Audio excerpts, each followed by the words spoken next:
Boa tarde a todos os ouvintes. Está começando agora mais um bate-papo cultural do Instituto Ágora Perene. E nesta edição do BPC falaremos sobre o tema o descentralismo econômico e os nacionalismos culturais na Península Ibérica. Para isso, teremos a honra de receber um dos mais renomados intelectuais da atualidade na Espanha no campo da economia política, o professor Miguel Ancho Bastos.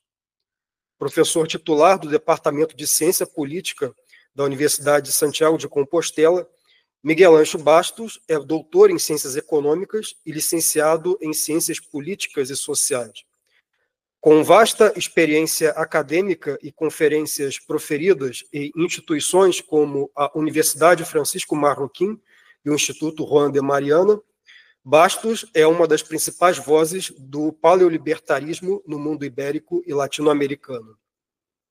Nesta conversa, abordaremos a importância do pensamento austríaco na compreensão dos fenômenos culturais e políticos, a relação entre a descentralização econômica e a identidade regional, e o impacto do Estado castelhano na história da Espanha e da Galícia. Além disso, também discutiremos os paralelos entre o centralismo político brasileiro e espanhol, e exploraremos as possibilidades de uma maior integração econômica e cultural entre a Galícia e a lusofonia. O programa de hoje, então, será um debate muito interessante sobre economia, política e cultura, com a perspectiva única do nosso convidado especial. Então, fiquem conosco nesta entrevista. Então, boa tarde, professor Bastos, tudo bem? Boa tarde, Tiago, tudo bem? Tudo na ordem. Eu que agradeço pela participação, pelo interesse, pela participar da entrevista, pela disponibilidade. Então, eu passarei então para o senhor a primeira pergunta a ser feita no nosso podcast. Professor Bastos, sendo o senhor um professor de ciência política, qual a importância que os princípios de uma economia baseada na descentralização e na liberdade de mercado tende a promover as comunidades locais, assim como o senso de pertencimento e identidade regional?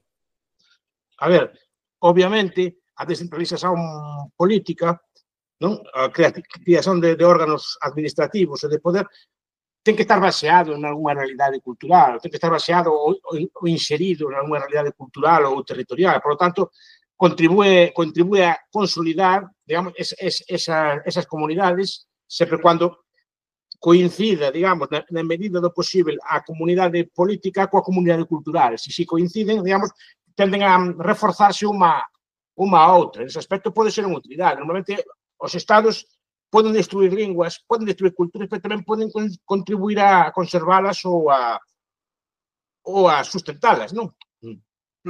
Nesse aspecto, claro, antes decía, nesse aspecto o Estado depende como actúe. Se está descentralizado, se está próximo ao territorio, por menos algún dos rasgos, ou por menos a creación dunha conciencia propia, podría ser de utilidade, non? Pero que, por exemplo, eu nego a idea de que unha nación cultural ten que ter un Estado só. Pode haber unha nación dividida en moitos estados. Eu sempre penso na Alemanha de comezos do século XIX. Non? É dicir, había moitos estados alemáns, Weimar, había un montón deles, onde foi ministro Goethe e outros, pero unha cultura só. A cultura alemana estaba dividida en 20 estados, igual que a cultura hispánica está dividida en 20 estados. A cultura portuguesa en América está nun só. Non sei se protexe mellor así de outra forma, pero non ten por que equivaler, digamos, case unha cultura con que teña que haber unha unidade política. Pode haber varias unidades políticas. E creo que así contribuyen a reforzar ainda máis a propia cultura. Porque combina a cultura, digamos, hispánica con culturas nacionais ou territoriais de cada sitio. E iso creo que dalle máis forza. Non elimina culturas. Então, seria um nacionalismo fundado em uma identidade cultural, um nacionalismo mais cultural do que político, nesse sentido, não centrado no Estado. Pero a política e a cultura tampouco están separadas de todo. Normalmente, as unidades políticas moitas veces construín sobre bases culturais previas. E, a súa vez, o Estado construí tamén a súa propia identidade cultural. Entón, non se poden explicar de forma separada nin a economía, nin a política, nin a cultura. Están moi inseridas unha na outra, non se poden explicar unha sin a outra. O que quero dizer é que non ten por que haber, digamos, un esquema único, é dicir, que ten que haber un Estado, unha cultura, sino que pode haber unha cultura, varios Estados. E no caso da Espanha, por exemplo, seria o caso que representa isso? Seria uma única cultura ou você identifica várias culturas dentro da Península Ibérica? Hai várias culturas. Várias culturas. Hombre, é que o problema de cultura é definir exactamente en que consiste. Iso tamén ten algo de subjetivo, non dicir, qual é a fronteira, onde empeza, onde acaba, non?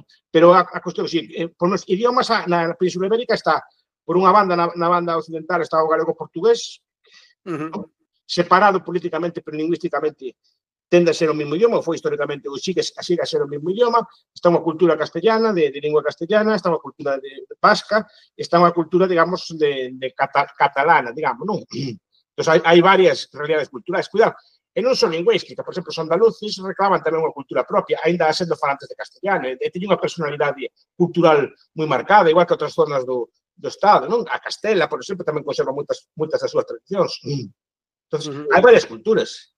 Es que, históricamente, antes da unificación dos reis católicos, había unha cultura hispánica dividida en varios reinos.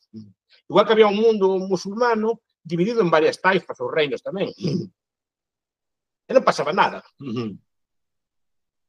Esta idea dun Estado, unha nación, é o que eu poño en cuestión. Pode haber unha nación dividida en varios Estados. E non pasa nada.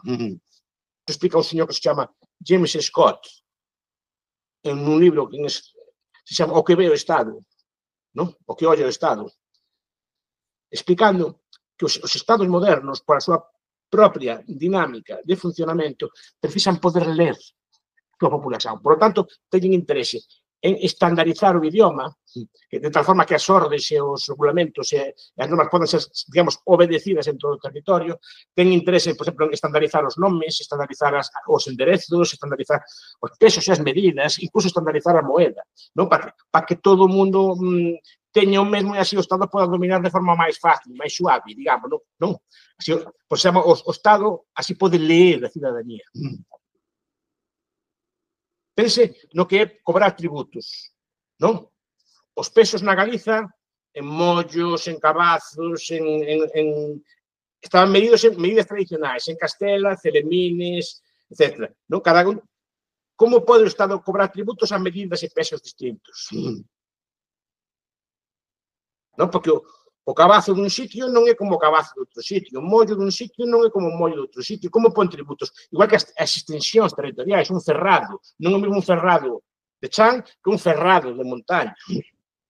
Como pon tributos? Entón necesita metros, kilos, litros, etc. Todo eso é fruto da homogeneización estatal do século XIX, para que o Estado poda ler a populación. A idea de impoñer un idioma, unha cultura, é unha forma de que o Estado poda dominar mellor. O sea, James Scott, que é un grande anarquista, explica moi ben estas cousas, en este e outros libros. Por eso daí esas dinámicas homogeneizadoras. Tamén o libro de Eugène Weber, de camponeses a franceses, non sei se é traducción que explica moi ben este fenómeno tamén, como o Estado francés rapidamente homogeneizou a toda a populación de forma que todos falaran o mesmo idioma, cando antes non era así. E o senhor nota que na Espanha houve diferentemente do que ocorreu na França, esse processo de homogeneização foi mais fraco do que ocorreria no restante. Mais fraco porque o Estado espanhol tiña menos forza, non porque non quixera. Tentou, por exemplo, eso normalmente consíguese a través do proceso da escola. A escola que ensine o mesmo idioma a todos os nenos e que ensine o mesmo currículo académico a todas as crianzas. Entón, de aí ven o proceso. O que pasa é que o Estado español non tuvo forza de crear todo ese proceso, nin tuvo a forza cultural de impor todo eso. Cuidado, o fracaso foi só a medias. O idioma español é falado en toda España, de hoxe, cando, por exemplo, fai 100 anos non era así. E, digamos, moitas das pautas de conducta, a través, por exemplo, das ferrovías, a partir, por exemplo, dos medios de comunicación centralizados, tipo Televisión Española, a imprensa española que vai de Madrid ás provincias, e non das provincias a Madrid, sempre a imprensa feita en Madrid lese pois lese na Galiza, lese na Cataluña, lese no País Vasco, pero ao revés non. O sea, é un proceso inverso, as emisoras de radio, todo isto vai contribuindo a, digamos, a centralizar culturalmente o país e a digamos, homogeneizalo, non? Sim. Son os procesos que falan os de construcción de estados, de nation building, que chaman así. Perfeito. Mas que todo non tivo toda esa forza. Cuidado, este non quer dizer que fracasara, Sim. Muito bem. Eu vou passar agora para a próxima pergunta aqui. Sendo o senhor também é professor de ciência política, e é uma aproximação muito interessante essa que o senhor faz com a escola austríaca de economia, com o seu tema, né, justamente. Como, para o senhor, qual a importância do estudo da teoria econômica de Mises, Hayek e Rothbard para a compreensão de fenômenos políticos e culturais? Sim, basicamente é o método. Primeiro, os tres economistas que o señor está a citar, ningún deles foi economista estrictamente economista, todos teñen obras en política e obras no ámbito da cultura. Os tres. O máis antigo, Rothbard, por exemplo, ten, a parte dos libros tratados de teoría económica, cuidado, o principal libro dele é a Ação Humana, non? Que é un libro que explica a economía como froito da acción do individuo axindo, digamos, no mundo económico. Pero, cuidado, tamén iso se aplica á política.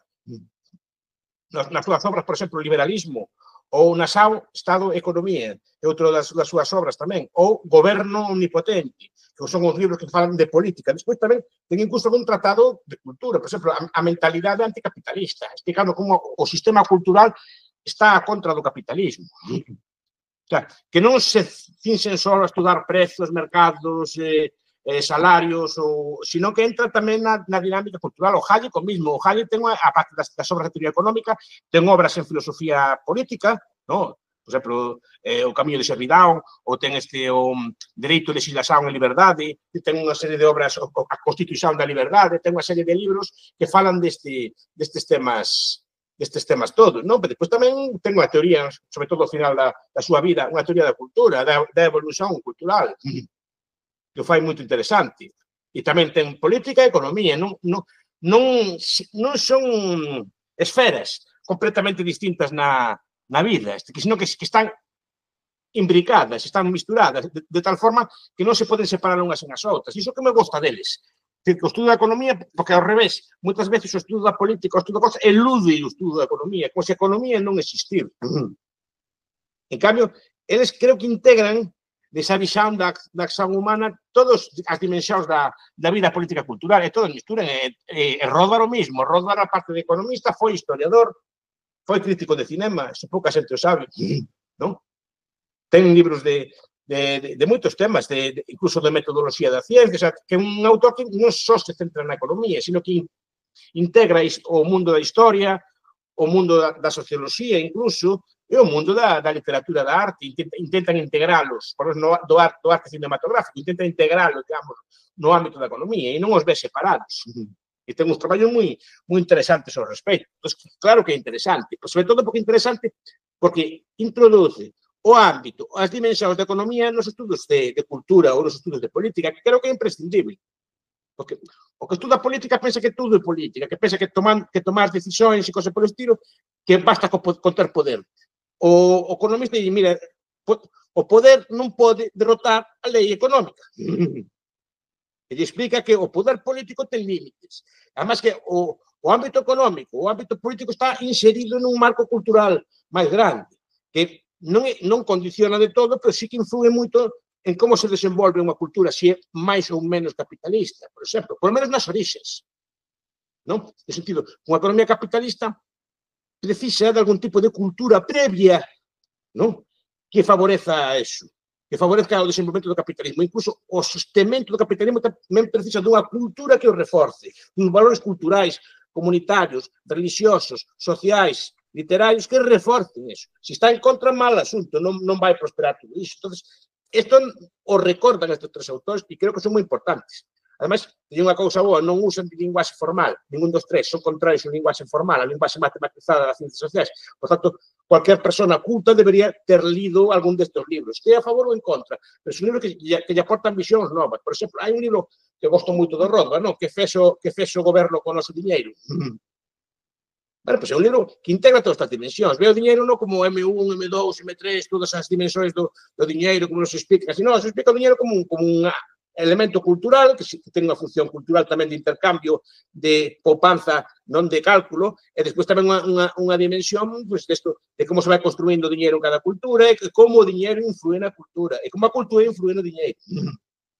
No que se construye. Entón, ese tipo de aspectos son moi ricos. Por eso é importante ler estes autores. E se o señor leu, que seguro que leu, sabe a que me estou a referir.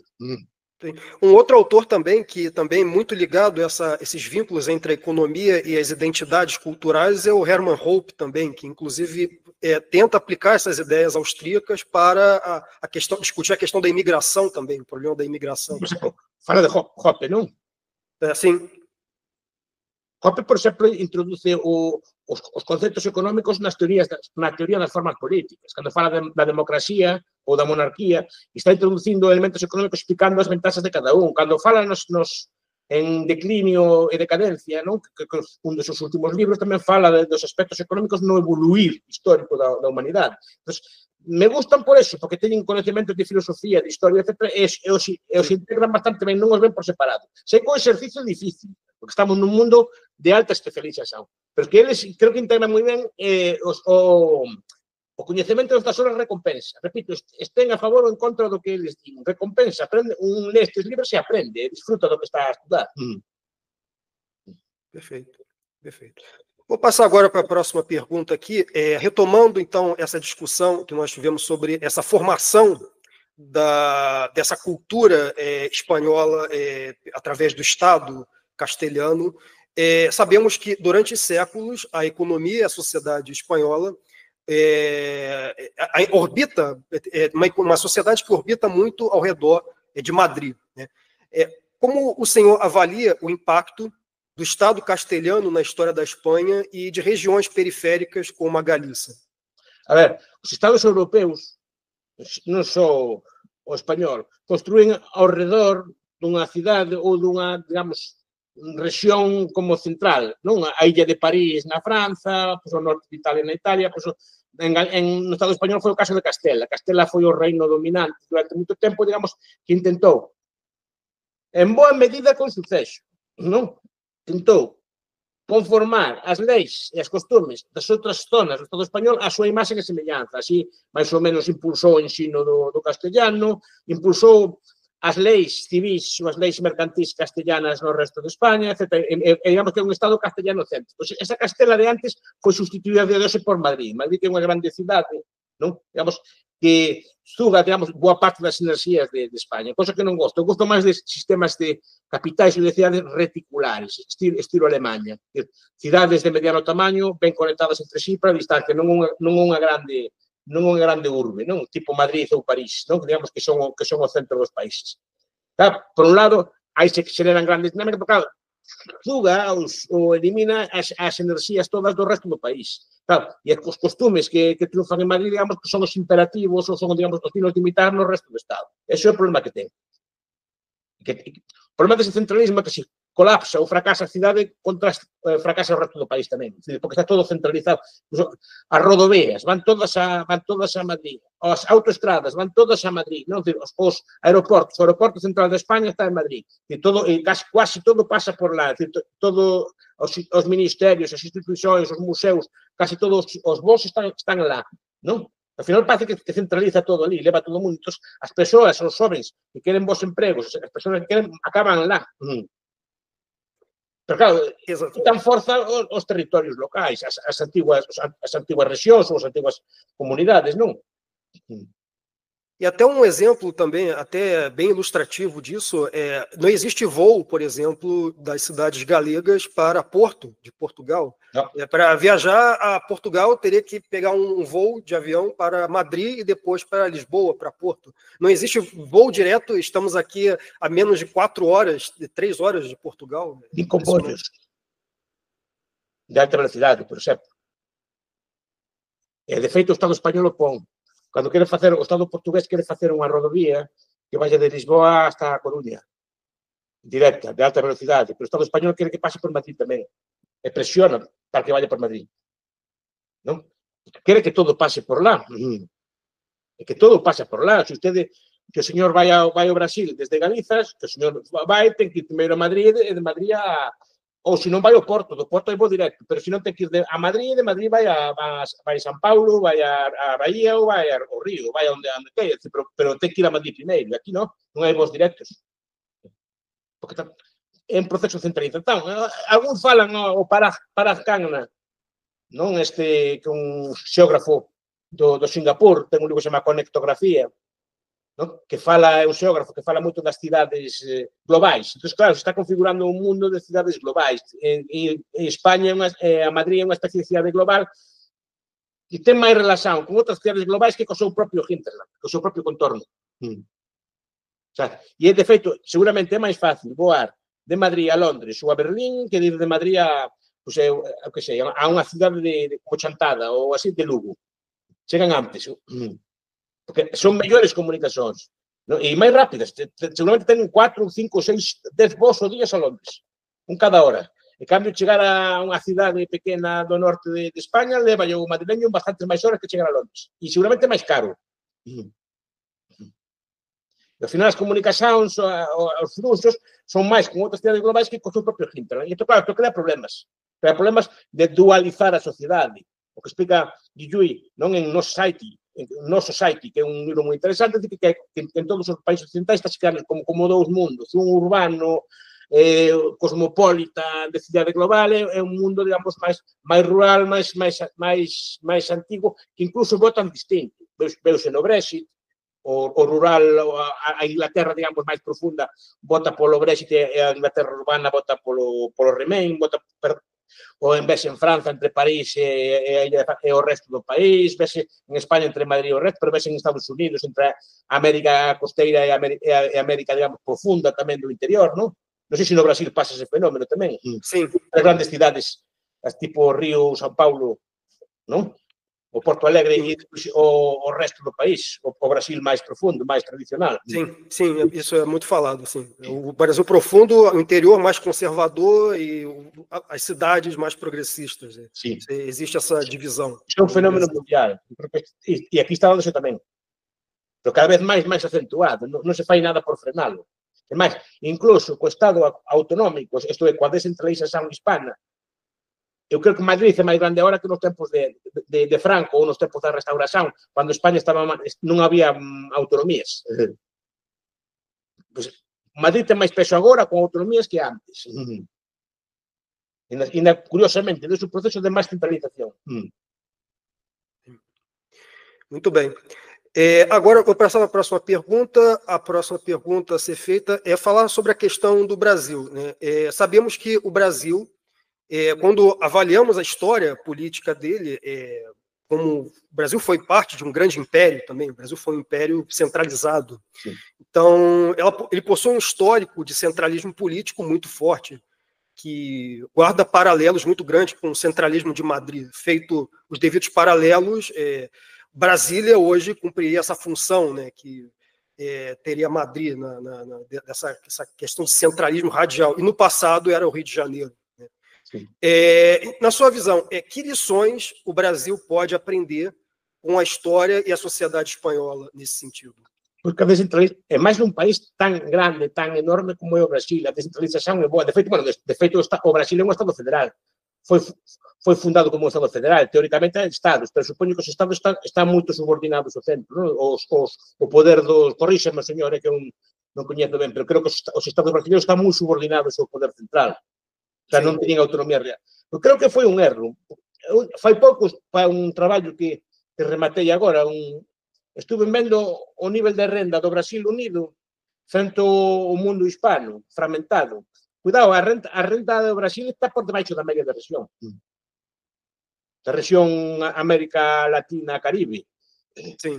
A renda media do Brasil é inferior. O sea, estar unido non aportou gran ventaxa frente aos estados fragmentados hispanos. Digo porque sei que a mellor non sei como sinten este elemento en Brasil, Pero en Brasil, cuando se funda, tamén hubo tentativas de crear un Brasil hispano, o sea, con moitos estados de fala portuguesa, pero divididos en varios estados, non só un estado brasileiro, sino o Río Grande do Sul, con procesos de independencia incluso dali, non? Houve algum proceso... Sim, houve diversos movimentos separatistas e de revoltas, mas todos sufocados pelo governo central, né? Então, sempre foi um Estado muito centralizado na capital, como no caso do Rio de Janeiro, né? O Brasil sempre foi sede de um grande império nesse sentido. E isso reflete talvez hoje em dia também, porque nós temos hoje em termos, né, é um Estado federativo, mas os estados dependem financeiramente da capital federal. Então, é uma falta de autonomia financeira que nós... Agora pergunto, senhor, no Brasil há este tipo de debate? Há um debate, sim, principalmente sobre essa questão do mais Brasil, menos Brasília, que vem ganhando espaço, ainda mais sobre essa discussão, né, de você aumentar a autonomia, né, federativa dos estados, principalmente nessa parte de arrecadar tributos, né? Nós temos uma grande dificuldade. Recentes reformas, né, estão tirando o poder dos estados em arrecadar tributos. Então, estão transferindo ao poder central esse tipo de poder. Então, nós estamos enfrentando um crescente centralismo, né, nesse sentido. Eu creio, desde fora, esse debate dos brasileiros, eu creio que centralismo no Brasil non é boa idea. O sea, non é boa idea. É un país demasiado grande, con demasiada xente.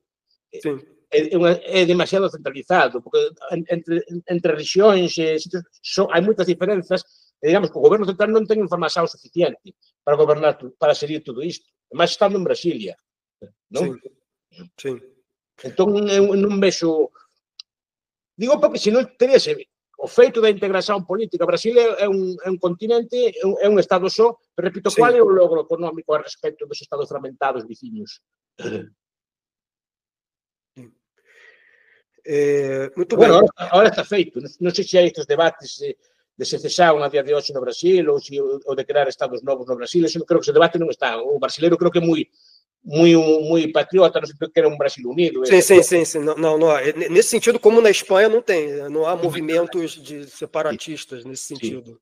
Mas o que há é uma crescente discussão sobre a redefinição, né, do papel dos estados, no sentido de, como nessa recente reforma tributária aprovada pelo governo Lula, que os estados estão perdendo o poder de arrecadar. Então, está tendo muita discussão sobre isso, sendo questionado. E quer dizer que recadem os estados ou recade Brasília? Que arrecada em Brasília, principalmente na cobrança de IVA, criação de um IVA único federal. Isso foi ideia do Lula, não? É uma ideia do Lula, do governo federal. A esquerda tende a ser jacobina, a esquerda tende a ser centralista. En todo o mundo a esquerda é centralista. Quere máis control para o centro, claro, é normal. Supoño que a direita é máis partidaria dos estados. Exatamente. Sí. Como en todo o mundo. Menos cá. Vou passar agora para a próxima pergunta aqui. Sabemos que a Galícia, né, que é essa região, né, autônoma da Espanha, ela ainda apresenta um baixo grau de integração econômica e cultural com os países da lusofonia, apesar da grande proximidade linguística. De que maneira uma maior integração econômica entre Brasil e Galícia poderia ser benéfica culturalmente para ambos? Sí, co Brasil, sí. Con Portugal cada vez está máis integrada. De feito, o grande éxito económico de Galiza e do norte de Portugal foi a supresión da fronteira, cando chegou o mercado común. Entón, empezouse a integrar de forma que hoxe en día o comercio é continuo, hai moita xente que traballa nos dous sitios, ou que vive nun sitio e traballa noutro, o sea que está cada vez máis integrada. Cuidado, foi bom para os dous. Entón, con Portugal, económicamente, está cada vez máis integrado. Con Brasil hai moi pouca relación, económica ou cultural. Eu sempre lle digo, señor, cando quero comprar un libro do Brasil, é quase imposible. Piden un número de cadastro, catastral, o sea, é moi difícil. En cambio, comprar un libro dentro de España, cualquier país da América Latina, é moi fácil. Con 2 cliques no internet, xa chega o libro. En cambio, con Brasil, porque a min é quase imposible. Aquí é o que fai, non sei se o Brasil é un país moito fechado comercialmente ou non ten interese en outro tipo de cosas. Eu, cando falo con brasileiros, moitos deles non saben que na Galiza se fala, bueno, o que é original en Não, é muito pouco. O portugués foi iniciado onde estou eu agora. Creio que os brasileiros... há um maior desconhecimento dos brasileiros sobre a Galiza que o desconhecimento dos galegos sobre o Brasil. Eu noto isso. Sim, porque muitos galegos emigravam ao Brasil. Sim. Nos anos 50 e 60 do século pasado, muitos galegos, seguramente por proximidade lingüística, estaban moito cómodos no Brasil. E moita emigración, eu coñezo moitos emigrados ao Brasil. Voltaron, entón, ese coñecemento do Brasil aquí é frecuente. Ao revés, o mellor non tanto. Porque supoño que pensan que, claro, que España é homogénea, que o ser Galiza falta de España é como o resto de España, que non hai unha tradición cultural aquí próxima á lusofonía. Bueno, de feito, a Galiza é observadora na lusofonía. Ten un estatus no mundo da lusofonía, o goberno galego ten estatus de observador. O sea, forma parte do mundo da lusofonía e foi admitida como parte da lusofonía. Pero creo que ainda falta moito por facer. Non? É difícil adquirir libros ou materiais do Brasil aquí. Bueno, ahora co internet, cuidado, mellorou moito, porque podo ler imprensa brasileira, podo escutar as televisións brasileiras, teño acceso a documentarios e material como podcast brasileiros. Entón, aí cambiou moito. De feito, en política internacional gosto moito de seguir as páxinas de internacional brasileiras, porque ven o mundo desde outro punto de vista. Entón, aí algo mellorou, pero sigue faltando o intercambio comercial, sigue faltando o senso de comunidade, non? O mesmo senso de comunidade que temos, por exemplo, con América Latina, hispana, había que telo con Brasil tamén. E o senhor acredita que a difusão do ensino da língua portuguesa nas escolas galegas ajudaria a impulsionar, nesse sentido, essa integração econômica? Sim, pero cuidado, na minha modesta opinião, o português tem que ser inserido dentro da matéria de língua galega, non fora da matéria, non como unha língua estrangeira, sino como unha variante do grande idioma internacional. Como unha variante. Un brasileiro non fala igual que un portugués non fala igual que un de Macao, ou que fala igual que un de Timor. Todos falan o mesmo idioma, pero con variantes locais. Pois o que falo é unha variante local do portugués. Non sei se o señor percebe que é o mesmo idioma ou non. Não, perfeitamente. Tanto que estamos conseguindo conversar aqui de maneira quase fluente, sem precisar de... Claro, se trata de que se escute o noso sotaque. Sim. Que o noso sotaque tamén forma parte da lusofonía. Sei que o noso sotaque está influído polo castellano e por outras cousas, pero sigue sendo parte do mesmo idioma. Pero, repito, se vai un brasileiro non fala igual que un portugués. E, de feito, eu estou máis cómodo con un brasileiro que con un portugués. Porque teñen un portugués, como, a meu entender, máis arcaico, máis antigo. Entón, parecese máis o noso. Porque a lingua portuguesa de Portugal mudou moito no século XVIII. En cambio, o brasileiro quedou como algo máis antigo. Entón, eu prefiro escutar un brasileiro que escutar un portugués.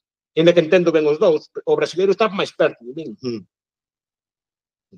Muito bem. Passando aqui para a próxima pergunta, sabemos que na Galiza existem diversos movimentos nacionalistas, cada um reivindica, alguns tendem a reivindicar um maior grau de federalismo ibérico com a Espanha, outros tendem a propor um independentismo, outros propõem até mesmo um reintegracionismo com Portugal. Como o senhor, por exemplo, avaliaria a proposta apontada por algumas correntes de um grande federalismo ibérico, como já discutido também por alguns intelectuais galegos? Dando alguma pequena exceção, o nacionalismo galego non foi nunca independentista. Hai algúns autores, pero non hai un movimento elaborado de independencia. O movimento nacionalista galego é unha especie de confederación ou federación. A federación a mí non me gusta, porque a federación homoxeniza demasiado. Quase prefiro o sistema autonómico que un sistema federal puro. O sistema federal é moi igualitario. Digamos que todos teñen as mesmas competencias e o Estado central conserva algunhas e outros teñen outras, pero o Estado central moitas veces pode quitar as competencias, pero digamos que non há diferenzas entre os Estados federados. E aquí non se atende, digamos, a distintas realidades culturais ou distintas realidades de cada estilo, non? Entón, o que se plantea é unha especie, por algún, unha especie de confederación. A reintegración tampouco ten que ver, non é unha cuestión política, o sea, non é unha reintegración política, é dicir, non hai un movimento de unión con Portugal, unión política. Simplemente o que dicemos é, nosa lingua é a lingua portuguesa. Entón, o que defendemos é grafar a lingua e depurar, digamos, de castellanismos moitas das palabras que usamos, pero basicamente moitos pensamos que Portugal e Galiza son nações distintas, porque a historia é distinta e moitos rasgos culturais son distintos. Eso non quita que o idioma español, que o idioma sexa o mismo, que o idioma sexa o mismo como un austriaco, un alemán fala o mesmo idioma, sendo estados distintos. Entón, favorecer a comunicación, pero non ten por que ser necesariamente unha unión política, simplemente unha unión cultural, ou simplemente que podamos ler os libros ou escutar as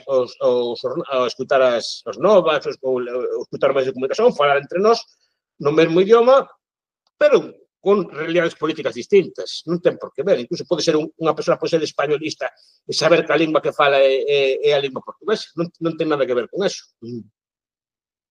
Nacionalistas que non son independentistas, incluso poden ser españolistas. Sim.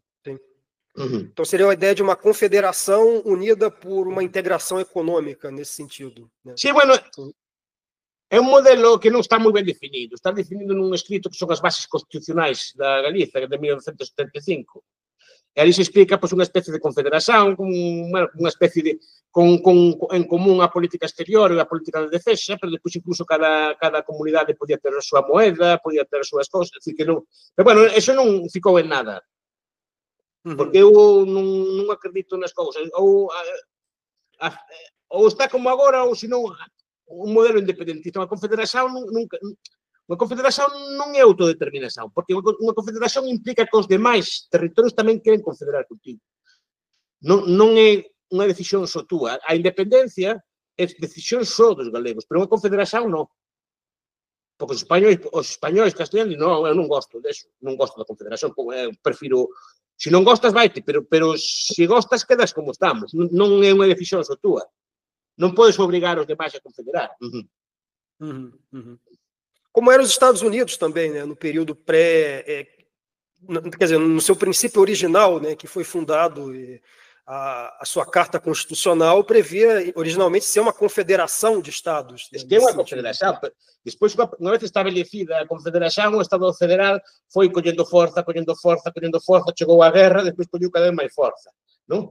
Hasta o punto de que tamén pasa como no Brasil, pouco a pouco vai afogando os estados. E, curiosamente, son as direitas as que reforzan o papel dos estados.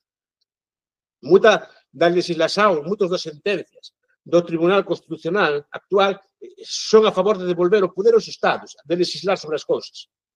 E, obviamente, os demócratas e as esquerdas non gostan deso tampouco. E é interessante... Era o ideal dos Estados Unidos, original dos Estados Unidos, sim.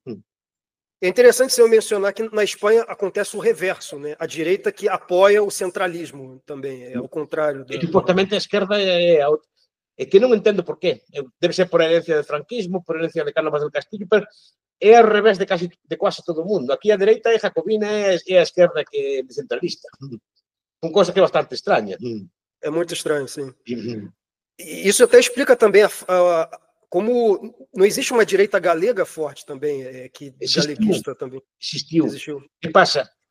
Todas as direitas galegas, as espanholistas e as galegas, están xuntas de momento están xuntas nun único partido que é o Partido Popular.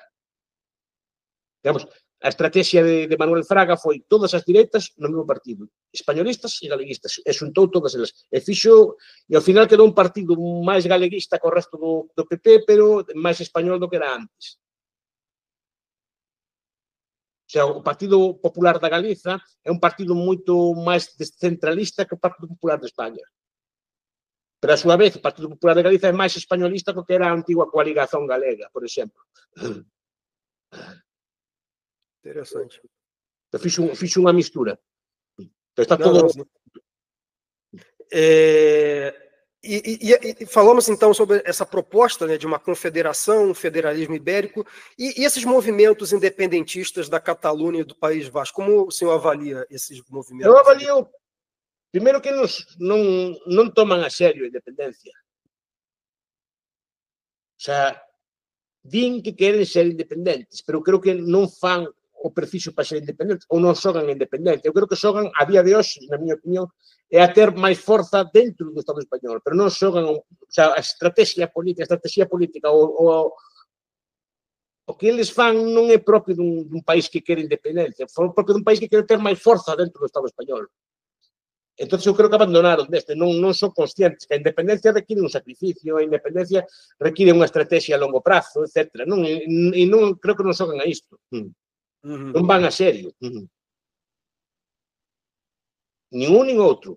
Creo que gostan de estar como están agora, ou con un pouco máis de forza, un pouco máis de peso, pero non hai un programa de independencia, non hai un programa de recoñecimento internacional, non hai un programa de que vamos ter moeda propia, imos sair da Unión Europea ou non, o sea, ese tipo de debates non se están a dar. Se están a dar, pois se baixan un pouco os tributos ou suben un pouco os tributos, é unha condonación da dívida ou non, son debates de autonomismo, non son debates de independentismo. Onde viu un señor que un partido independentista este a soster o goberno español? Exatamente. Um partido independentista de direita apoiando partido español de esquerda. Pero onde está a cousa civil? O sea, o principal sustento do goberno de España son os independentistas. Pero onde se viu isto? Non? O sea, é un pouco difícil de... Porque aquí, repito, que nunca houve unha cultura independentista a serio. Senón que din que son independentistas. O sea, cando foi o proceso que chamo, eu non o vin tampouco a serio. É máis inteligente ter ido pouco a pouco, que ter querer ir xa. E querer ir xa non tiñan forza para ir xa. E, de feito, o sentimento independentista está a baixar en toda Cataluña e tamén no País Vasco. Muito bem. Agora estamos aqui na reta final da nossa entrevista podcast. Está sendo muito boa a nossa conversa e iremos agora para a nossa última pergunta da entrevista para falar sobre a questão do projeto da União Europeia também. Falamos sobre as identidades culturais regionais, os vínculos entre projetos de autonomia local, mas há um outro projeto que, ao invés de ser de autonomia local, é um projeto de supra-centralização, que, em princípio, possui uma proposta em si que busca, em teoria, proteger as minorias locais. Que o projeto da União Europeia inclui também uma proposta de proteção de direitos de minorias regionais. E, nesse sentido, como é que o senhor vê, então, essa ideia? A centralização burocrática de Bruxelas, o senhor avalia que tem protegido ou ameaçado as identidades culturais regionais? Eu creo que ameaça. Mas eu non gosto da Unión Europea. Europa nunca, xamais estivo unida. Xamais. Nos miles de anos de historia que tuvo, xamais estuvo unida. Este é o xenio de Europa. O sea, o espírito de Europa é estar fragmentada políticamente. E máis, esa é a raíz do seu éxito histórico. Estar fragmentada históricamente. O proceso de unificación de Europa nun superestado europeo, que distingamos, unha cousa é o mercado común, que é unha boa idea, que simplemente establecer sistemas de libre de tránsito, de mercadorías, de capitais ou de persoas entre os países europeos, outra cosa é crear unha superestructura política, un Estado europeo, un Estado como o Estado Federal americano, non? Ou brasileiro, crear un Estado por riba dos demais que se impoña sobre o resto. Eso é totalmente alleio a Europa. Totalmente alleio. Nunca na historia dela tuvo nada semellante. E vai contra o seu espírito. Eu creo que vai fracasar. Non pode nin creo que sea unha boa idea. De feito, nos 30 anos que levamos como Unión, porque a Unión Europea como tal se fala dos acordos de Maastricht, que foron en 1992. Se levamos 30 anos con ela. Desde entón, cuáles foron os logros de Europa? Cuáles foron os logros do euro? Non? Os logros, foi un gran desenvolvemento económico, foi unha moeda superestável. Qual é o logro que hai? Non, estancamento. A nivel xeral, obviamente, hai zonas que van ben e outras van peor. Pero a Unión Europea ficou estancada precisamente por esa falta de dinamismo que tiña cando era antes, cando competían os estados cos outros, cando estaban a competir entre eles por mellores leis, por mellor moeda, por mellor cualidade dos produtos, por reputación, por a competencia cultural, non? Literaria, musical, era un mundo moi rico, estaba todo o día a competir e agora é unha especie de deserto gestionado por Bruxelas, estancado, que non é capaz de facer nada, que ni siquiera ten voz nos asuntos, nin debe tela, non? Sim, Entonces, sim. para mí non é boa idea, é unha idea de deseño, de crear un superestado pensando que sendo máis grandes imos ser mellores. No, unha Europa unida vai ser a China unida. O sea, un desastre. Então, a verdadeira força, então, como você muito bem falou, da Europa é justamente essa diversidade local, né? Esse dinamismo que parte das comunidades regionais, isso que garante E quanto máis fragmentada estaba máis unida. E quanto máis unida está, máis fragmentada está. Curiosamente. Porque quando estaba fragmentada, ao final había un único idioma oculto. Estou falando de finais da Idade Media, que era o latín, que usaba para todos. Unha soa moeda, que era o ouro e a plata, que circulaban por todas partes. Unha soa lei, que era o direito romano. Despois, unha sola moral, unha moral cristiana. En cambio, Europa actual fragmentada de todo, está fragmentada moito máis que antes.